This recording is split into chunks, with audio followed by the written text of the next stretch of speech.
Well, the government are being dishonest with regards to jobs figures. The level of job creation is not nearly good enough at the moment. And one of my major problems is that the regions are being completely left behind. We have a widening two-tier economy here. And also, Indigenous Irish business, the SME, is still the poor relation of government jobs plans. So what we're looking for the government to do is to focus on making sure that the regions get a bigger slice of the cake. We have the south and the southwest of this state not nearly receiving enough jobs. We've also young people. We have 43,000 less young people working in the economy than when Fine Gael and Labour came to power, and 1 in 4 of the under 25s are still unemployed.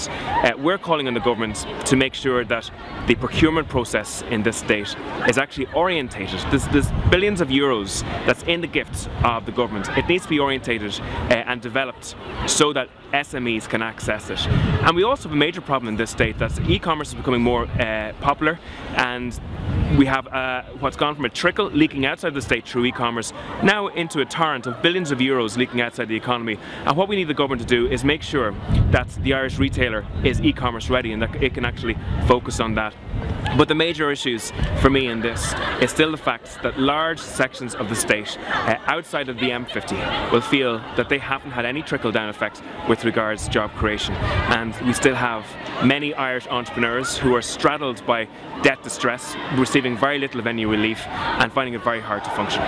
The government would argue that regional job creation is one of their key factors in this action plan for jobs in 2015. What would you be doing differently? Well, the government had put an objective of 50% of all jobs that were created by the IDA, for example, to go outside of Dublin and Cork.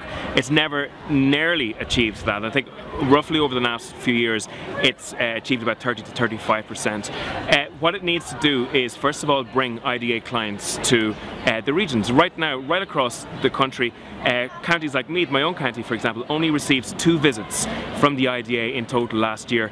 But we also need to look at clustering. The IFSC didn't happen by accident. You know, nobody decided to put a big financial services area in a dockland without the government focusing on it. The same with pharmaceuticals didn't go down to Cork by accident. The clusters were created. Meditech in the west of the country happened because the IDA created clusters there. So there's large actions that the government can take to make sure that new modern technological based industry will focus on the regions.